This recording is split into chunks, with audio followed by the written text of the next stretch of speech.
ఇందాక లాస్ట్ ప్రాబ్లంలో ఏ పవర్ 1/3 అని ప్రింటింగ్ మిస్టేక్ అనమాట.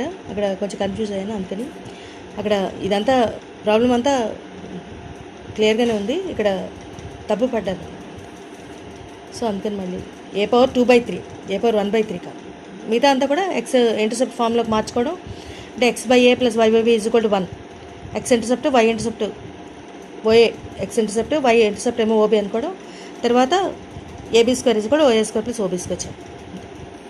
Next, if the tangent at any point P on the curve x power m into y power n is equal to a power m plus n, mn is not equal to 0, meets the coordinate axis in a comma b, then show that AP is to BP is a constant. So ఇప్పుడు ఇచ్చిన equation ఇది, x power m into y power n is equal to a power m plus n. Given equation of the curve is this. Differentiating on both sides with respect to x చేస్తే x power m into first y power nకి derivative కడతాం. ఎందుకంటే UV ఫామ్లో ఉంది కాబట్టి రెండింటికి కూడా derivative find చేయాలి. ఒకటి ముందర ఫైండ్ చేసి సెకండ్ దాన్ని కాన్స్టెంట్గా ఉంచుకోవడం, మళ్ళీ అలాగే సెకండ్ దాన్ని ఫస్ట్ దాన్ని కాన్స్టెంట్గా ఉంచి సెకండ్ దానికి డెరివేటివ్ ఫైండ్ చేయాలి. So x power m into y power nకి derivative n into y power n - 1 into dy/dx plus ఇప్పుడు y power nని కాన్స్టెంట్గా ఉంచి x power m derivative m into x power m - 1 = 0. Next n into x power m y power n - 1 into dy/dx = -m into y power n into x power m - 1. ఇవన్నీ కూడా అటుపక్కకి తీసుకెళ్ళాలన్నమాట. x power mని అటుపక్కకి తీసుకెళ్ళి ఈ రకంగా వచ్చింది. Next, ఇప్పుడు n into x power m ఇలాగే ఉంచాము, మిగతా అనమాట. ఈ పార్ట్, ఈ సెకండ్ పార్ట్ని అటుపక్కకి తీసుకొచ్చాము. So n into x power m into y power n/y అని రాసాం, y power n - 1 into dy/dx = -m into y power n into ఇక్కడ x power m - 1ని x power m/x అని చెప్పి రాసాం. ఇప్పుడు రెండు పక్కల x power m ఉంది కదా, క్యాన్సిల్ చేస్తాం. అలాగే y power nని కూడా క్యాన్సిల్ చేస్తాం. చేసాక n/y ఇంటూ dy/dx = -m/x వచ్చింది, which implies that dy/dx = -my/nx. ఇప్పుడు slope of the tangent at any point P x1 y1 is m = dy/dx at P, that is equal to -my1/nx1. Equation of tangent at P is y - y1 = m into x - x1.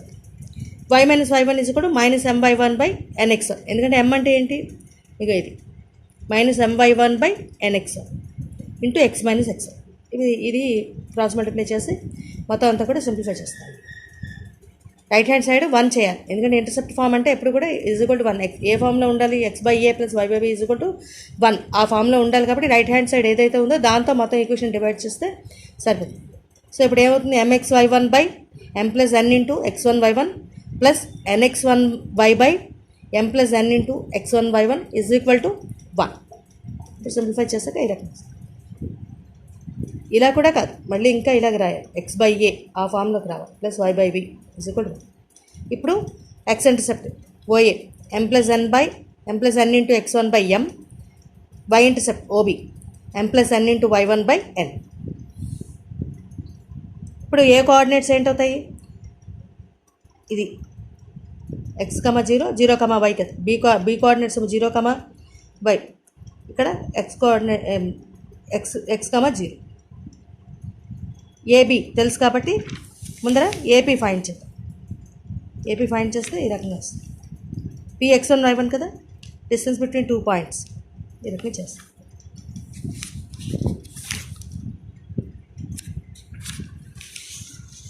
Next BP find చేస్తాం. AP రకంగా వస్తుంది, అంతా simplify చేసుకోవడం. Next BP, B point తెలుసు, P x1 y1. B 0, m + n into y1/n కదా, అదే వస్తుంది. BP distance between 2 points, ఈ రకంగా వస్తుంది. సింప్లిఫై చేశాక ఇప్పుడు AP = BP, అది మనం ఫైండ్ చేయాల్సి. అది ఇగో అదే కదా ప్రాబ్లంలో అడిగారు, అందుకని చేస్తాను. ఇంకోటి AP = BP is a constant అని చెప్పి చూపించారు. మామూలుగా అయితే అక్కర్లేదు అంత, కానీ ఇక్కడ రేషియో ఫైండ్ చేయమని AP BPని ఆ రేషియో కాన్స్టెంట్ అని చూపించాలి. ఈ రకంగా వస్తుంది. ఏపీ ఇస్ టు బీపీ చేశాక so that is equal to 1/m is to 1/n వస్తుంది. సో అంటే 1/m/1/n అంటే n/m that is equal to n is to m constant. therefore AP is to BP is constant. ఈ రకంగా చేయాలి, చాలా important. Next, at any point t on the curve x is equal to a into t plus sin t, y is equal to a into 1 minus cos t. Find the lengths of tangent, normal, subtangent and subnormal. 4 కూడా అడిగారు. Length of tangent అడిగారు, length of normal అడిగారు, length of సబ్టాంజెంట్ and సబ్నార్మల్ కూడా. So ముందర x is equal to a into t plus sin t, differentiate on both sides with respect to t, dx by dt. అలాగే yకి కూడా derivative find చేస్తే with respect to t dy by dt వస్తుంది. అప్పుడు dy by dx అంటే slope కడతాం. dy by dx రావాలంటే dy by dt by dx by dt అంటే parametric equations మనం చెప్పుకున్నాం కదా, అంతే ఆ రకంగా అనమాట. ఇక dx by dt ఫైండ్ చేయాలి. a into 1 minus cos t వచ్చింది, dy by dt a sin t వచ్చింది. ఇప్పుడు dy by dx కావాలంటే dy by dt by dx by dt that is equal to a sin t by a into 1 plus cos t. That is equal to sin t by 1 plus cos t. That is equal to sin t అంటే 2 sin t by 2 cos t by 2 by 1 plus cos t అంటే 2 cos square t by 2. ఇప్పుడు cos t by 2 cancel అయిపోతుంది. tan t by 2 sin t by 2 by cos t by 2 మిగిలి tan t by 2. ఇప్పుడు మిగతా అంతా కూడా మామూలే. Slope of the tangent at t is m is equal to at p తప్పు పడ్డాయి dy by dx at p. So tan t by 2 ఇప్పుడు length of the టాంజెంట్కి ఏమైనా formula mod y1 into square root of 1 plus m square by m అంటే a into y1 అంటే a into 1 minus cos t square root of 1 plus m square. m అంటే tan t by 2 కదా, tan square t by 2 by m అంటే tan t by 2. So that is equal to a into 1 minus cos t is 2 sin square t by 2 into root 1 plus tan square t by 2 is secant t by 2 by tan t by 2.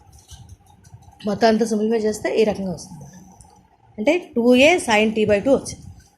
ఇప్పుడు అలాగే length of the normal ఇక్కడ కూడా అంతే. ఒకటేమో y1 into square root of 1 plus m square by m, ఇక్కడ m ఉండదు కానీ y1 into square root of 1 plus m square. ఆ రకంగా గుర్తుపెట్టుకుంటే సరే. ఇక్కడ డినామినేటర్లో m ఉండదు, ఇక్కడ y1 into square root of 1 plus m square. అది సో ఇప్పుడు a into 1 minus cos t into square root of 1 plus tan square t by 2 మళ్ళీ a into 2 sin square t by 2 into secant t by 2 2a sin square t by 2 into 1 by cos t by 2 అంటే 2a sin t by 2 tan t by 2 ఆ రకంగా వస్తుంది. ఇప్పుడు length of the sub tangent అంటే mod y1 by m అన్నీ substitute చేయడం. a into 1 minus cos t by tan t by 2 అంటే 2a sin square t by 2 by sin t by 2 by cos t by 2 అంటే a sin t వచ్చింది. ఇప్పుడు length of the సబ్నార్మల్ అంటే mod y1 into m అంటే a into 1 minus cos t into tan t by 2 అంటే a into 2 sin square t by 2 into tan t by 2 2a sin square t by 2 into tan t by 2 ఈ రకంగా చేయాలి.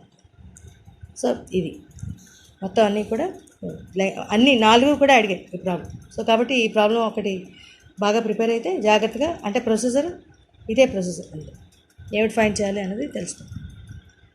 ముందర ఇచ్చిన parametric equations dx by dt with respect to t రెండింటిని కూడా with respect to t చేయాలి. అప్పుడు dy by dx slope find చేయాలి. మిగతా అంతా కూడా అని తెలుసు. Next, find the angle between the curves xy is equal to 2 and x square plus 4y is equal to 0. Define angle between the curves. 2 questions.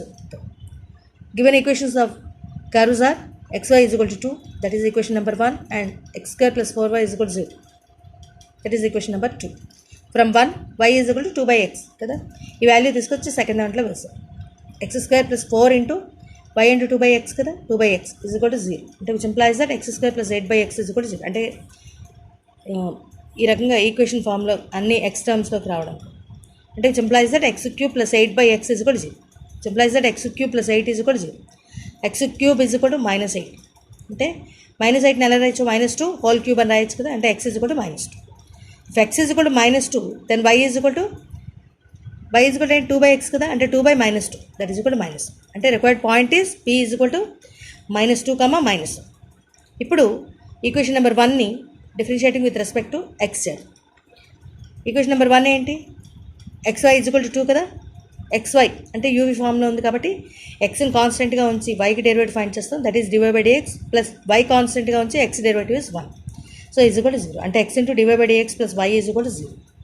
x into dY/dx is equal to -y, which implies that dY/dx is equal to -y/x.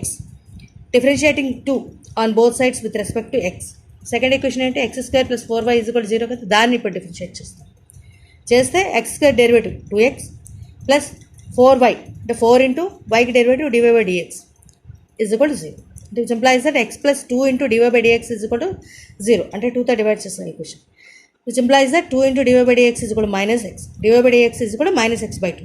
ఇప్పుడు slope of the tangent at p to the first curve అంటే m1 is equal to dY/dx at p, which implies that m1 is equal to -(-1/-2) అంతే కదా.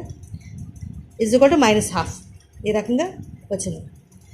ఇప్పుడు slope of the tangent at p to second కర్వ్కి, ఎందుకంటే m1 m2 రెండు curves ఉన్నాయి కాబట్టి, ఎందుకంటే యాంగిల్ ఫైండ్ చేయాలి, అది చూసుకోవాలి. ప్రాబ్లంలో ఏమిటి అడుగుతున్నారు అంతే. యాంగిల్ బిట్వీన్ 2 కర్వ్స్ ఫైండ్ చేయాలి అంటే slope of the first curve find చేయాలి, m1 ఫైండ్ చేయాలి, m2 కూడా ఫైండ్ చేయాలి, సెకండ్ కర్వ్ కూడా ఫైండ్ చేయాలి. That is m2 is equal -(-2/2) అంటే 1. ఇప్పుడు tan θ ఫైండ్ చేయాలి. ఇక్కడ ఒకవేళ m1 ఏమో -1 వచ్చి m2 ఈజ్ ఈక్వల్ టు 1 వస్తే m1 m2 తాలూకా ప్రోడక్ట్ -1 అయితే అప్పుడు పర్పెండిక్యులర్ అని చెప్పేయచ్చు, అంటే యాంగిల్ 90 degrees అని చెప్పచ్చు. అలా కాకుండా ఇలాగ ఉంటే కనుక మామూలుగా మనం ఫైండ్ చేయాలి. tan θ is equal to m1 - m2 mod m1 - m2/1 + m1 m2 formula apply చేస్తే ఈ రకంగా వాల్యూస్ అన్ని m1 తెలుసు, m2 తెలుసు కాబట్టి ఇందులో వేస్తే mod -3 that is equal to 3. అంటే విచ్ ఎంప్లాయిస్ దట్ అంటే tan θ ఈజ్ ఈక్వల్ టు 3 కాబట్టి θ ఈజ్ ఈక్వల్ టు tan 1. ఈ రకంగా యాంగిల్ ఫైండ్ చేయాలి. 2 కర్వ్స్ యాంగిల్ ఫైండ్ చేయమంటే ఈ రకంగా. Thank you very much.